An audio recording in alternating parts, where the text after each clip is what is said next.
today to meet with you, to show you that we do take all of these processes seriously.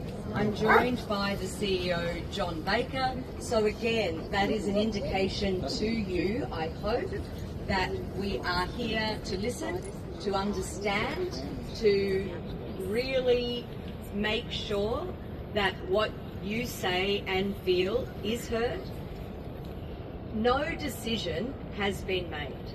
I need you to understand this is a draft plan out for community consultation.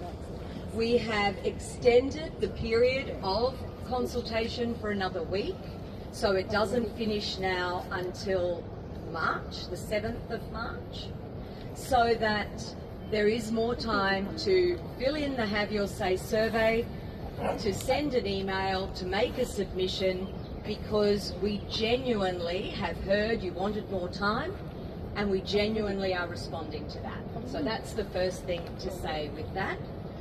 And that allows for the time for that consultation. Then that and all of those submissions will be looked at and read, and the plan will then be reconsidered by the officers before it comes back out with a have we got this right and looking at it again. So that is the process. This is the consultation process. This is why we're here. And I have to say, John and I are not the technical experts.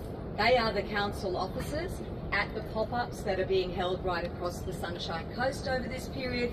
So while we will answer all sorts of questions about the process, about consultation, about the plan, about the future, about growth, those sorts of things, there will be some questions that we may not be able to answer.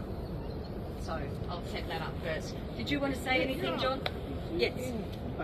Perhaps, just before we jump into it as well, I'd like to acknowledge and pay my respects to the Kinniburra and the Cubby Cubby people, the traditional custodians.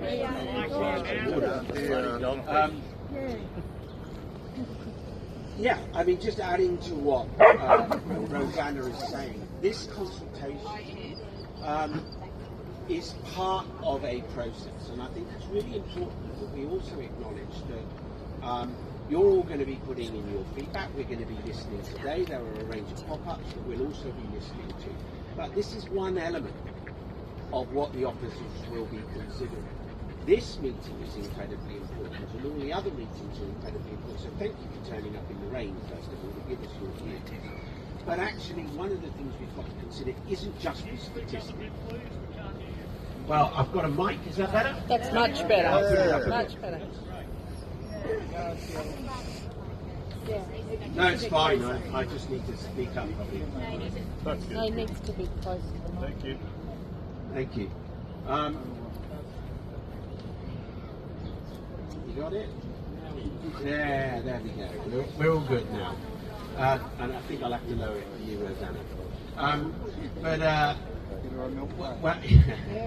One of the things I do think that we need to consider as we're going through this process is the human element of this as well.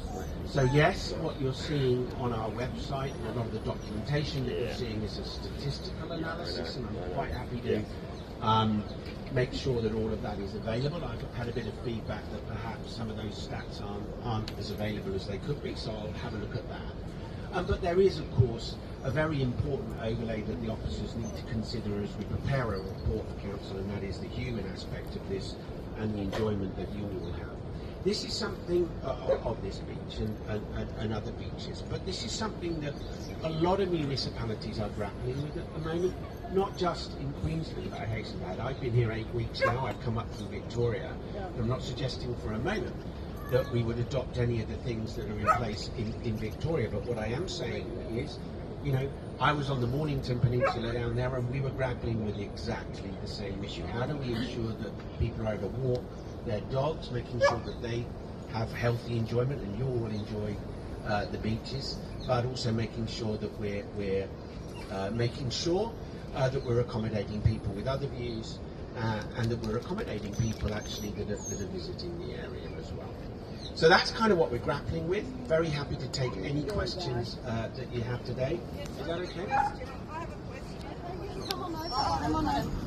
So we're just going to run it through and let Bree have some. She's got some that the community has asked already. I just have to leave. Oh, okay. But I just wanted to say I'm standing over there with somebody that's obviously lit a fire. Can you use a microphone? I'm standing over there with somebody who's obviously lit a fire and they're not allowed to. And 2 weeks ago when we had jellyfish smothering our beach here, there was a little boy stabbing them to death with a stick. When have our dogs ever done that? Yeah, true. Well, okay. I'm happy to answer that question. I'm not for one moment going to justify that behaviour. I think it's a different issue if that's about actually making sure that we're monitoring the beaches in a lot of different ways. I'm happy to take that on board. But the reality of the situation is today we're here to talk about dog walking and making sure that we hear your views about that. I do get the idea though that somehow we've got to make sure that we protect the beach across a whole range of different issues. So I'm Bree, as everyone may know. The reason I'm talking today is because I'm a local of over 20 years here, and I bought my house specifically to be close to this beach, the feedback I've received every day I'm doing walk and talks on the beach, I'm talking to people, I'm meeting people, and we've had some really interesting feedback. And one of the key, there's a few key points, and that's why we're curious to know how your walk was today. Apart from the rain, we didn't mean for that to happen. Did you walk the entire length, Rosanna? Did you go from 72? Because I tried to find you actually, and I couldn't find you. But I went north, and I think did you go south as well? I have to say Well, that, hello, I came out here, I went down to the beach, I went north, it started to pour, absolutely pour. I had no umbrella or anything. So I ran back here to get the car to the umbrella, and then we walked along the road for a bit, so we didn't go back out there because the wind was too strong. And I'm here with some friends because